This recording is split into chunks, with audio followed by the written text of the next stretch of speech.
Tahir Dhindsa and you're watching SDTV. If I start by saying one line that the world is adrift, that would not be wrong. There are at least 3 or 4 sunsets that are taking place at the same time.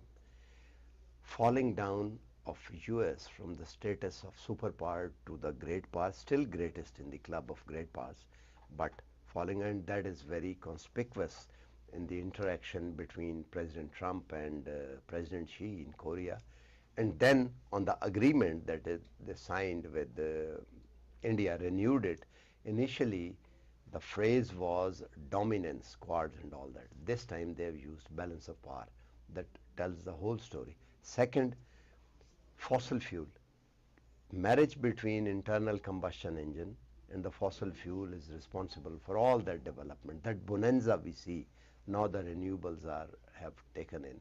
And fossil fuel is still in abundance, but it would not be possible to use it like that, especially when it determines the global finance as well. The dollar is pegged on that because of the OPEC.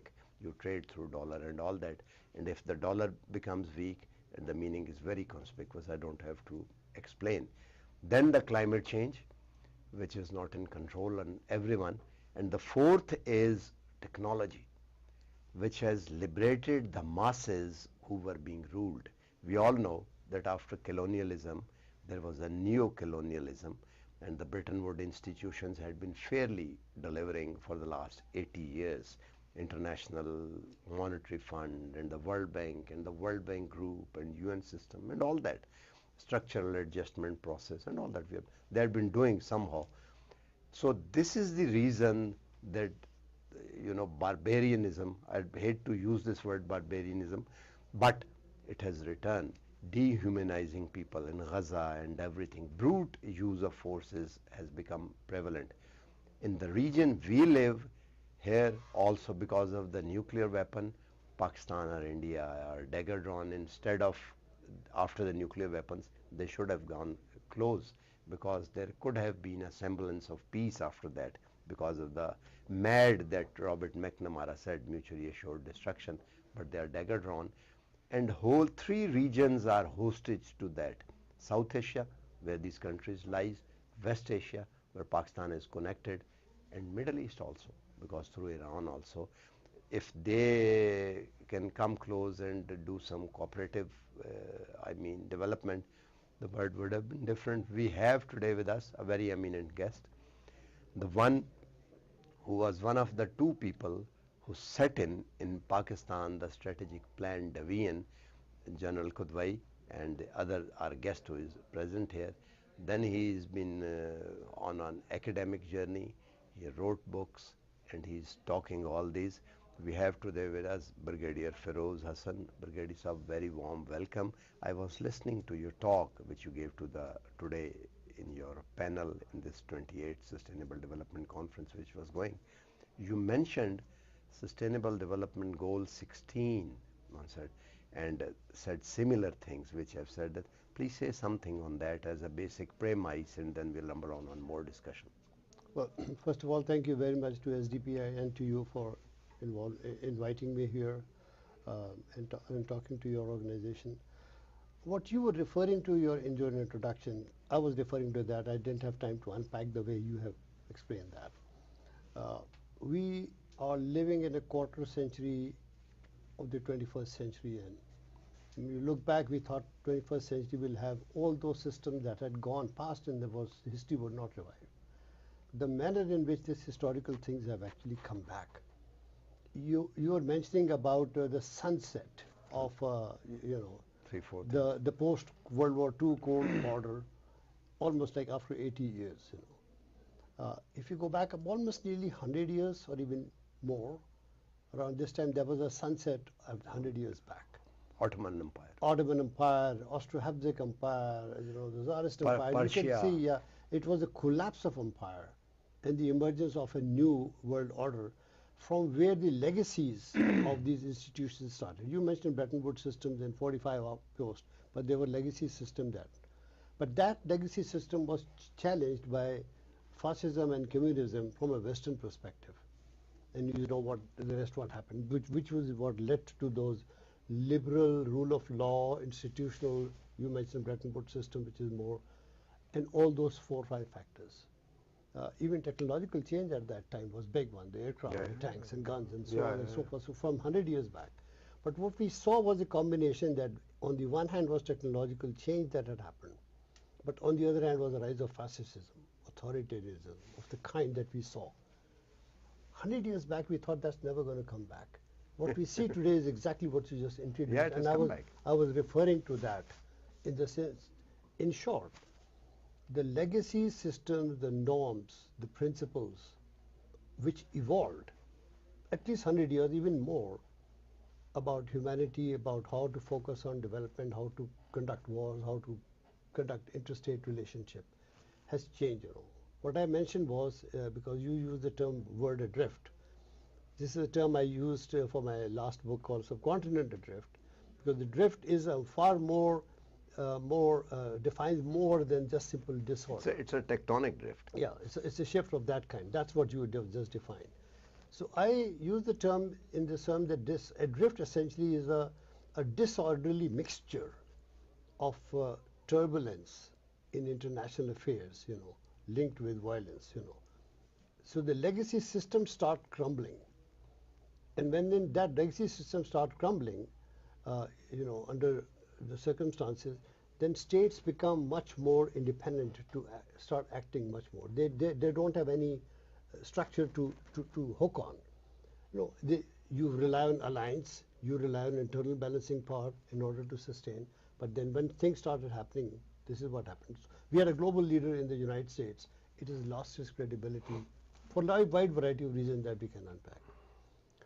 We had a failure of a regional leader in South Asia, India, because India went for dominance, India went not for leadership. It went into coercive mode, and the neighboring states refused to do that. So but that is balance of power. Exactly. So they went into balance of power, the thing that you mentioned, So we are seeing that is a kind of change that is happening, But we have lost faith in those structures that I was referring to. So if you are going through a change of this nature, not all countries are facing difficulties, Some countries are getting some kind of a small advantage out of this. And I was mentioning something that this change has found Pakistan specifically today, in a relatively sweeter spot than other countries in the world. You see, you are in a good spot with relations with China, you're in a good spot with relations with new relations with the United States, new relations with Saudi Arabia and Middle East. So you're actually branching off more from the pressure of India's coercive pressure from India and moving into more options available. But the problem is that how do we create new institutions, or we keep on relying to those institutions that are actually crumbling? One of the principal reasons that you mentioned in that change is the technological change, the last point that you made about. Just unipolar movement has changed, You're talking about climate change's impact is happening. You're talking about fossil fuel impact, changed by, electronic vehicles, EVAs, renewables and all. And the fourth was technological change. That technological change is combined with the nature of population in the world, everywhere, specifically in region. Youth, they rely their information on that technological change, Gen Z generation, if you will. And the legacies were found on those generations that are now crumbling. So this generation is now finding something new has to happen to sustain what we talked about. So I mentioned one particular out of those 17 goals about where peace, security, and justice for people is, because that's what is crumbling within the state. And I'm not talking about one country, Pakistan or India, US, everywhere. That is what one, at the regional level, international security level, international law, justice. States are using with impunity. Nobody could have thought of genocides and using outside without caring about, what we thought was a Nuremberg trial in the 40s when the system you mentioned started. Today nobody is worried about Nuremberg trial anymore. People are doing those very pogroms and genocides. But may do something after the chaos when settled. That reminds me of a very beautiful fiction that I read 20, 25 years ago, talking about when one word was gone, and the other was struggling to take shape. Feudalism in America was gone, and the other. So the novel was written on the margins of it, and the novel was gone with the wind. Yeah. When Scarlett O'Hara would, all that. So, but unfortunate, and that brings me to the worry, because that led to the war. And sometime when I think all roads lead to war, perhaps in Europe. Do you agree with me? Well, historically, if you go back, that's what is going on. But I think it is shifting from Europe to the Middle East. It's shifting towards Asia-Pacific part. But that's Asia-Pacific history is slightly different than what we saw war. Second World War was also. What I'm saying is, obviously, that Russia and Eurasia, as they call it, China placed $465 billion in their coffers. That is how they sustain ruble after the sanctions. We all know that. Yeah. China is the biggest buyer of the Russian oil. Yeah. That is how, during the war, they have jumped from the middle income to the high income country, Russia. And they are producing deadly weapons now. They have produced a submarine and all that. So if they try to corner Russia through the Europe, that might trigger a war there. And I personally sometimes think that the theater is Western Europe, Baltic Sea, east coast of the United States, and European part of Russia till the Ural Mountains.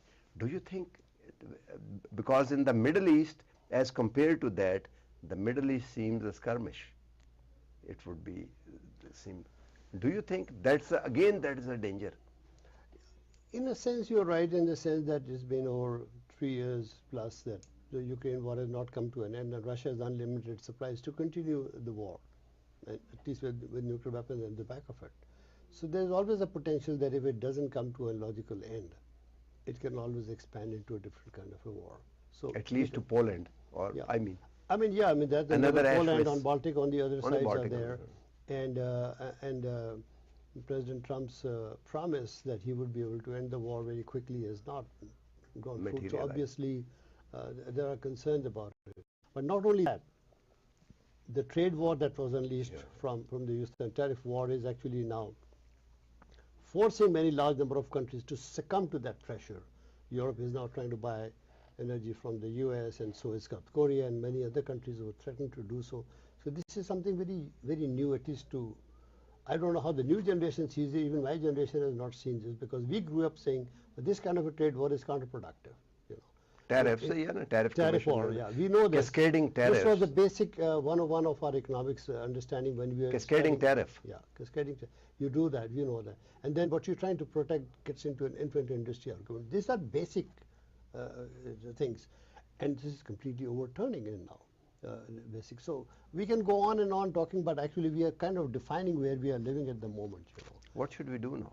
So this discussion. From we I mean at least the knowledge community, because I think more than anything the value of narrative is there's a lot of value, at least now. Do you recall that couple of years, I don't remember the year, when I was part of one of the same kind of a conference of SDPI.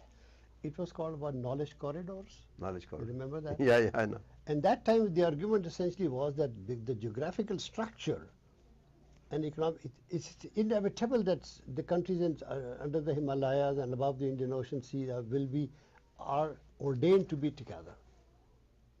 There's no choice. So and we have to share the knowledge so that we have those corridors that can come out of the blue idea that the political gridlock can be broken by this knowledge corridors. Did you call that argument? Yeah, I know, but there is a change. Yeah. Because exactly. Because at that time the principal argument was that the United States is here, or you may say the Greater West is here, or the North, the global North, and they are going to stay for longer future now. And in between that, inside that, we need to find some solution, which has gone. It is topsy-turvy. Yeah, they are not there. They cannot, even if they want, they cannot manage. You see the war between India and Pakistan 4-day. First, I have listened, myself I have listened to that. J.D. Vance was saying, we don't bother, let them fight. Yeah. But when there was a point that there was a danger that the Pakistan is on a rampage and they might destroy their air force altogether, wipe out, Yeah, no, and no. then they interfere. No, we've gone way into different now. That point I was making about, you're right in the sense that, there was, I think Then the they whole discussion was at the time was that the reliance on global north, how long will that last, and eventually global south has to figure out their own. That time has come. That's what That I'm has saying. come, That yeah. time has actually arrived now. So we're talking about sustainability here. But that we say, how do you find sustainability unless we have a South-South cooperation of a different kind without reliance So what do you on suggest? Bretton Woods and those What systems is the that we framework? talked about? What framework So do you what say? that SARC is- is not working That's because India is elephant in the room. Because India is not making it happen. Right, that's What so- framework? Yesterday on the same chair I interviewed a minister from Bangladesh, and she was very much on cooperation on SARC, ignoring any of the country which don't want to. She said that should go on. You see, SARC, the idea of SARC started from Bangladesh, so they have very reason. Historically, they are the one who coined the idea for them to survive. But I think that's what we discussed was that what was the original idea of SARC is not feasible for very obvious reason that we know. You heard in our panel we talked about that every region has to have one lead country that has to do that. Locomotive. Yeah, global it was US, regional it was India. You know what the US already discussed that. India is on a different plane of nationalism of sorts. It has failed to evolve leadership. It has failed to coerce at least Pakistan. So you can't have coercive. Now Bangladesh as well. And the result of that is you can see that, so the result of that was that, in all of India's neighbors, India's so-called hegemonic goals, that everything in the zone of South Asia is zone of India's interest and nothing else will happen without India's interest, has failed. And we have to acknowledge this fact that it has failed. To revive SARC of the kind that was originally thought is probably not feasible in the near future. So let's be practical and let's get What to should the we do? reality check. What we discussed, I'm coming to that. So that is where the idea was that, at least Bangladesh, Sri Lanka, Maldives, Nepal, Pakistan, the SARC, other countries, they can find at least such common grounds where the common security or common economic and challenges, Multilateral. which are minilateral, you can call it. Not bilateral. This will become a minilateral, Minilateral. a sub-regional agreement, not in a political sense, but all those economic Understanding. and those climatic change, economic change, poverty alleviation, and all other structural changes that we can cooperate, and not as an anti-India coalition, but something that we got to move on. There's a fear which we did not discuss in the panel because there was little time. If this kind of an arrangement of a sub-regional arrangement happens, which is not a political or a security arrangement, it's more of an economic arrangement leading to sustainable goals of the kind, then some major power has to come behind. And the biggest fear will be that is China. Because all these countries I mentioned are also having bilateral relation and have significant With interest China. in the Belt Road Initiative as well. So what is the fear in it? The Western fear. So that's where, now you're getting the point. This is where we're going to have it without.